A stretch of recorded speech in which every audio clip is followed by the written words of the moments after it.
मैंने इस वीक में कुछ ऐसा सीखा है, पर मुझे आज चेहरे देखने पड़ रहे हैं कि पता नहीं ये लोग कितने लोग इस बात को सच में समझ पाएंगे। और मेरी प्रार्थना है कि अब आप उठना बैठना बंद कर दें और अपनी प्लेसेस पे बैठें आराम से।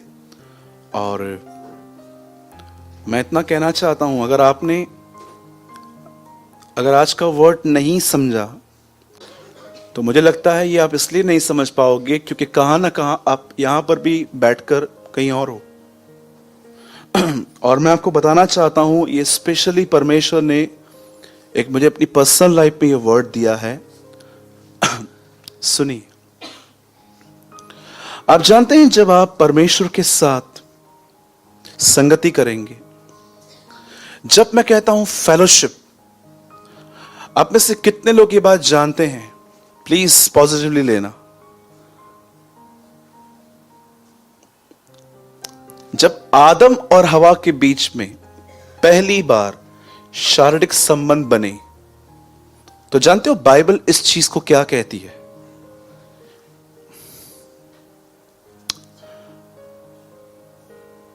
बाइबल इस चीज में कहती है, आदम ने हवा को जाना। न्यू लिखा है इंग्लिश में। एक सेक्सुअल रिलेशनशिप को जेनेसिस में ऐसा लिखा गया है, आदम ने अपनी पत्नी हवा को जाना।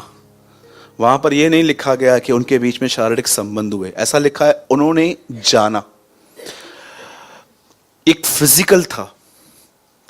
बट आप जानते हैं जब यीशु मसीह ने कहा कि अनंत जीवन यह है कि वो मुझे जाने, तो यहां पर बात स्पिरिचुअली है कि परमेश्वर के साथ इतने एक हो जाना।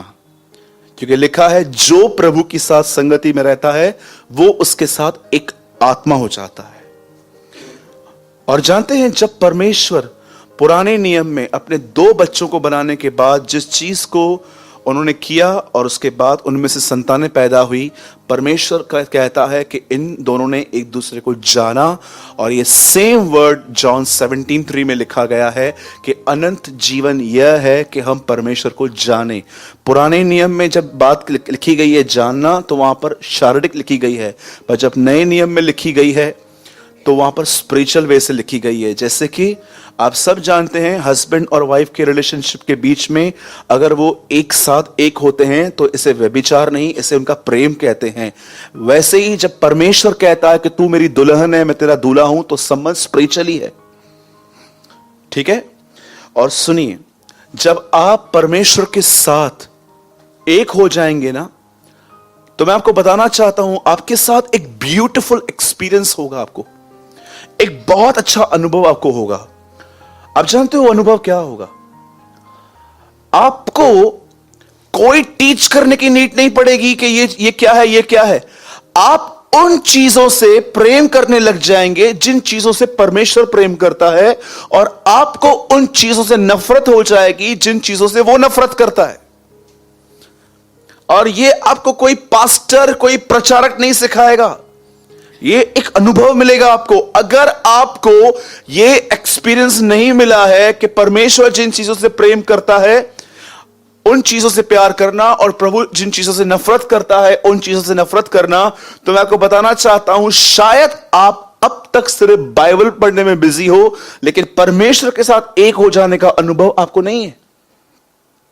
क्योंकि इशू यह है कि आजकल लोग परमेश्वर से ज्यादा प्रकाशनों के पीछे हैं। रेवलेशंस वो बाइबल का एक पार्ट है, आप उसको गलत या मिस नहीं कर सकते हो, लेकिन बहुतों की जिंदगी उसी पार्ट में चल रही है।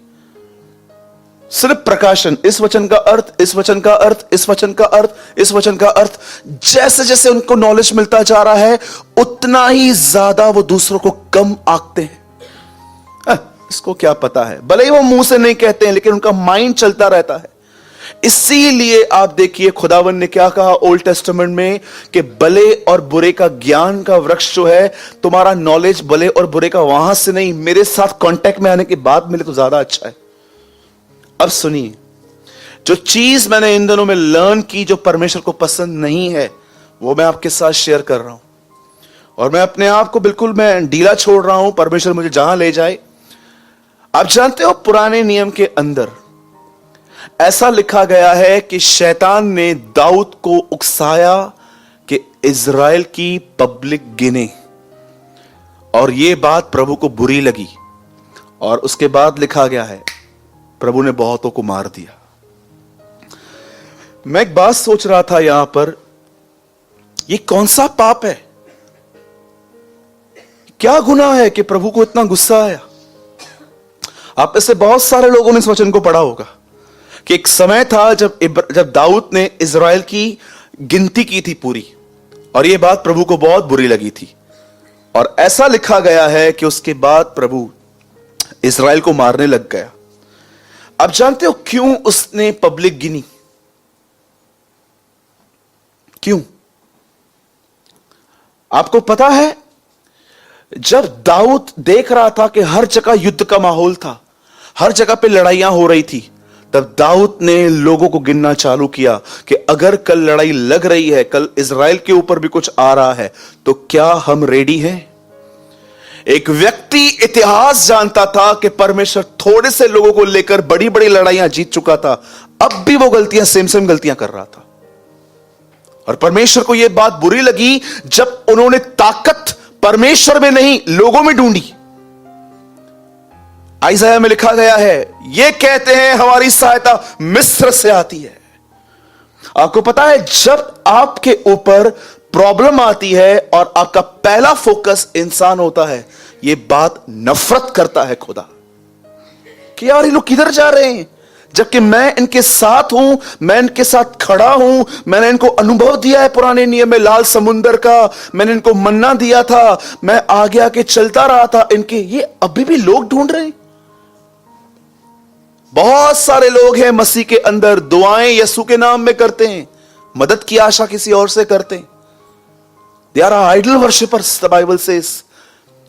उनके पास इतिहास था, आप पढ़ के देखिए, यरीहो के आजू बाजू कोई बड़ी पब्लिक नहीं घूम रही थी, कुछ ही लोग घूम रहे थे, और वो जो दीवारें थी वो उनके फावड़ों और हथौड़ों से नहीं टूटी थी, वो परमेश्वर की सामर्थ से टूटी थी। ये पढ़ाई करने के बाद भी अब एक व्यक्ति जनगणना कर रहा था, और लिखा है प्रभु को यह बात बड़ी बुरी लगी। यार लड़ाई में तुम्हें मैं बेचता हूं, दुश्मनों को मैं तुम्हारे वश में कर देता हूं, तुम्हें ताकत मैं देता हूं गोलियत से लड़ने के लिए, और अब भी तुम पब्लिक गिन रहे हो।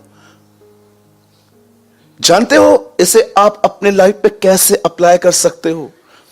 जब परमेश्वर एक व्यक्ति को देखता है ना कि आज भी उसका दृष्टिकोण खुद पर है, ये बात उसे पसंद नहीं आती। ये चीज मैंने एक पर्सनल रिलेशनशिप में प्रभु से सीखी। मैं पढ़ रहा था, क्योंकि मैं पोर्शन पढ़ रहा था, अपना क्रॉनिकल मेरा था, मैं पढ़ रहा था, मैंने प्रभु से कहा, प्रभु आपको क्यों बुरा लगा इतना? Why you are hurt? मुझे प्रभु ने कहा, देख मैंने कितनी लड़ाइयां, आप देखो, आप पढ़ के देखो। गिदोन 300 लोगों को मारने के लिए गया था, 300 लोगों को साथ में लेकर गया था मारने के लिए उनको। आप यरीहो को देखो, कोई बड़े नहीं, वहां पर याजक घूम रहे थे, उन्होंने जय जयकार किया, दीवारें गिर गई। ये इतिहास जानने के बाद भी दाऊद लोगों को गिन रहा था कि कल अगर आर्मी हमारे सामने आ रही है लड़ने के लिए, तो क्या हम रेडी हैं? प्रभु को यह बात बड़ी बुरी लगी। आज मैं आपसे एक सिंपल बात पूछता हूं, दो संसार हैं आपके लिए, मेरे लिए तो दो हैं। एक वो संसार है जो मुझे दिखता है, जिसमें मेरा परिवार रहता है, मेरी कलीसिया रहती है, जहां पर लोग रहते हैं, पर एक और वर्ल्ड है, वो है मेरा इनसाइट, विचारों का जीवन। और मैं आपको सच कहता हूं, मैं दोनों में बदलाव चाहता हूं इन दिनों में। मैं बहुत चाहता हूं कि जो बाहर का माहौल है वो भी बदले, और मैं ये भी चाहता हूं कि मेरे भीतर के अंदर जो गंदगी और मेरे बाप दादाओं का स्वभाव जो बर बर के मुझ में पड़ा हुआ है, उससे मैं बाहर निकलूं। आप इस बात को देखिए, आपके पास भी ये दोनों तकलीफें हैं, भीतर का संसार और बाहर की दुनिया, अंदर की बातें और बाहर की बातें। हम सब चाहते हैं प्रभु के हम भी बदलें और हमारे परिवार में भी कुछ चेंजेस आए, पर इसके लिए आप निर्भर किस पर हो? यीशु ने कहा, धन्य है वे जो मन के दीन हैं, स्वर्ग का राज उनका है। ये दीन वर्ड बहुत मिसअंडरस्टूड है, दीन है ही नहीं इंग्लिश में। इंग्लिश में लिखा गया है poor. Blessed are the poor in spirit. अब मैं इसको हिंदी में ट्रांसलेट करता हूं, धन्य है वे जो आत्मा में गरीब हैं। एक उर्दू ट्रांसलेट में लिखा गया है, मुबारक हैं वो जो फकीर हैं। वाह, फकीर हैं जिनके पास कुछ भी नहीं है। अब आप मुझे बताओ, एवरी संडे अगर आपके डेवड़ी पे एक भिखारी आके कहे, सर प्लीज मुझे कुछ दीजिए, आप उसको बोलो सैटरडे था कल, दिया था ना आपको, फिर से क्यों आए हो? ओवर, कल पूरा हो गया आज के लिए। कोई भिखारी नहीं है आज जिसको आप एक दिन दो, दूसरे दिन नहीं मांगने आए। कुछ भिखारियों के आप देखो नियम रहते हैं, वो वेडनेसडे को, थर्सडे को, फ्राइडे को वो आएंगे ही आएंगे, कुछ भी हो जाए आएंगे ही आएंगे। उनका नियम है। एक व्यक्ति जो सच में आत्मा में गरीब है वो खुदावन से मदद मांगता है। पर जानते हो यीशु ने क्या कहा? उसके राज्य में कौन नहीं आएंगे? धनवान, जिनको लगता है प्रभु क्या मैं,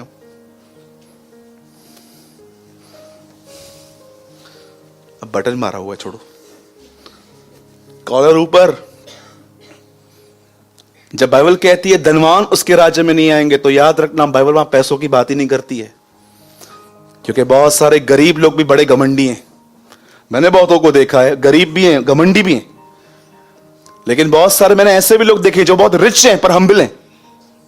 ऐसा नहीं है कि हर अमीर घमंडी होता है, ये गलत हो आप। मैंने ऐसे बहुत सारे लोग देखे, पॉकेट में 1 रुपया भी नहीं है लेकिन खड़े ऐसे रहेंगे।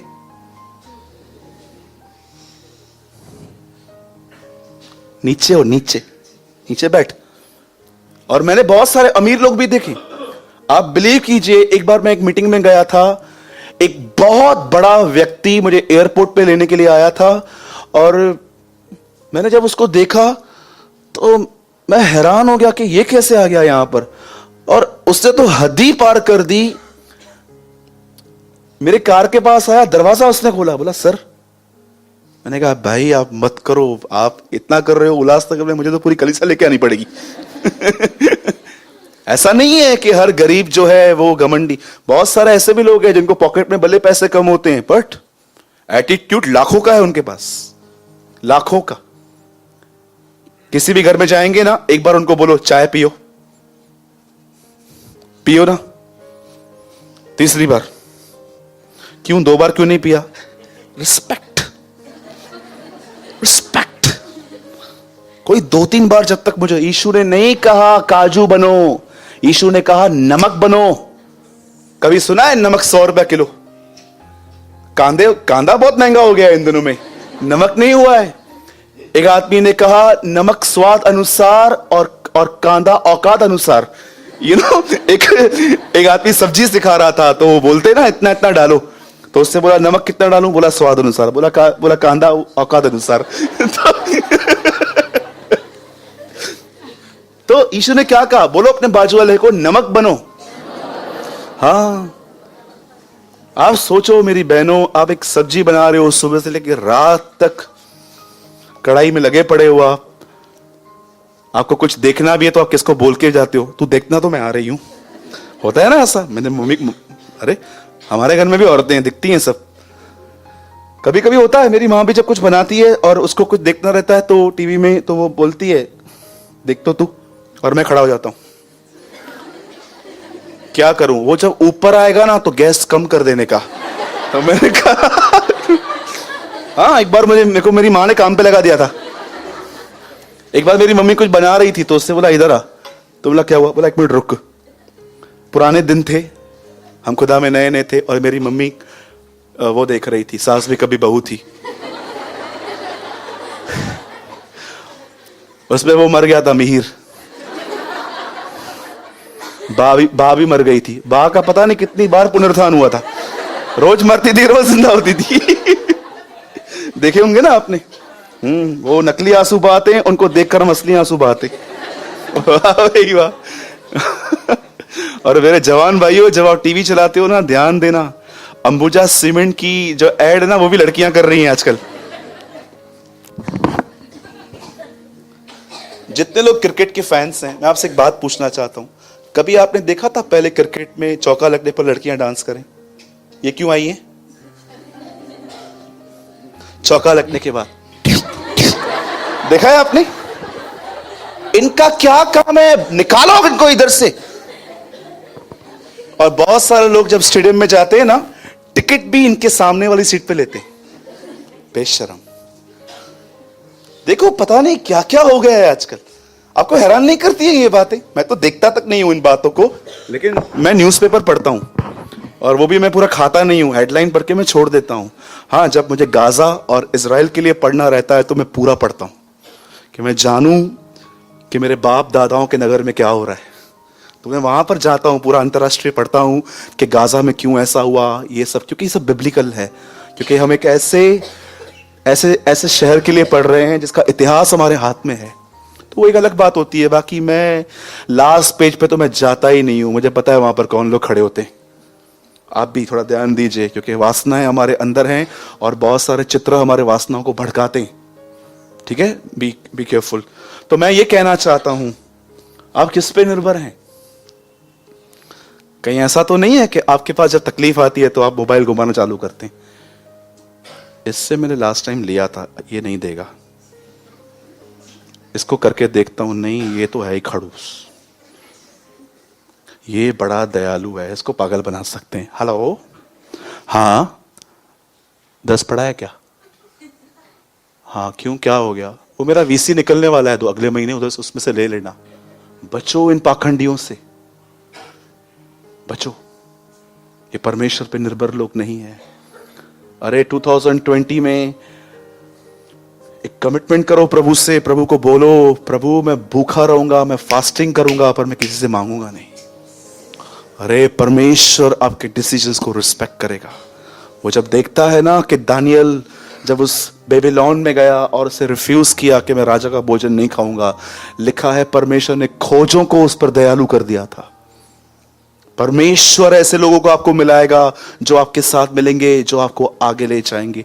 क्या रेबेका जानती थी जिन ऊंटों को वो पानी पिला रही है वही ऊंट उसे इसहाक के पास ले जाएंगे? नहीं जानती थी, पर ये ऐसा हुआ। दाऊद ने जनगणना की और यह बात यहोवा को बुरी लगी। क्रॉनिकल्स में लिखा है। अपनी ताकत पर निर्भर।